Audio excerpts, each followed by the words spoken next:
আমি পরিত্যাগ করে যাবার পর রয়েছে আমার পুত্র আস্তিক। আমার পুত্র আস্তিকে রয়ে থাকবো, কিন্তু আমার সেই আশা আর পূর্ণ হলো না। অবশেষে আমার পুত্র আস্তিক আমার পরিত্যাগ করে গেল।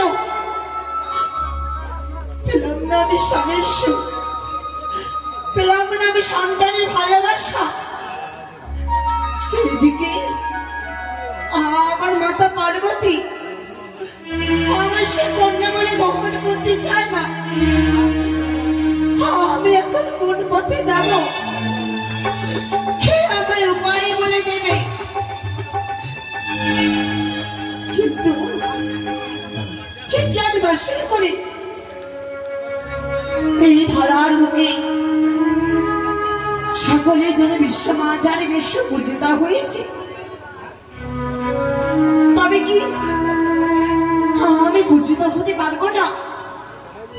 মন্ত্রের মানবরা আমাকে দেবী বলে মানবে না। আমার চরণে পুষ্প নিবেদন করবে না। না না, আমি কি করি? বিলম্ব নয়, এর উপায় একমাত্র আমার পিতা মহাদেব বলতে পারি। যদি আমি তার কাছে ছুটে যাই, বিশ্ব মাছের বিশ্ব পূজিত হওয়ার পিতা উপদেশ আমার পিতা মহাদেব বলবে। আর বিলম্ব নয়, অবিলম্বে আমার এই সিংহাসন পরিত্যাগ করে যাবো ওই পিতারই কৈলাসে।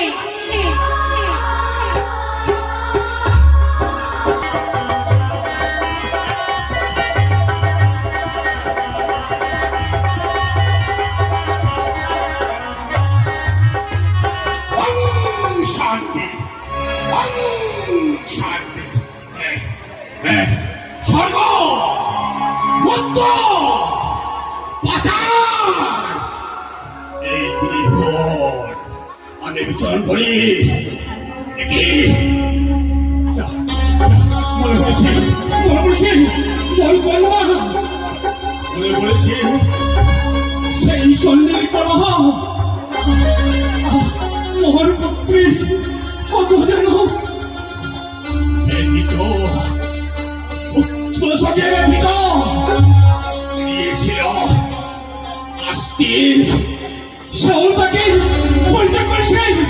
এটি না না না, আমি এই মুহূর্তে দেখিব মোহর কন্যা কত ব্যথা কত যন্ত্রণা নিয়ে সে রয়েছে। আমি ভেবে মগ্ন হব।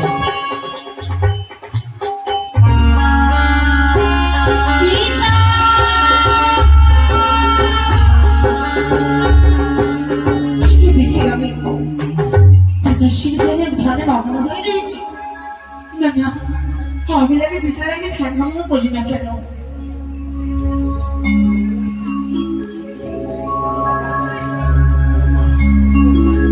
ওম নমঃ শিবায়,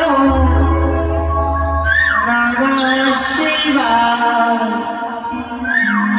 হরি হরি বল, নমঃ শিবায়।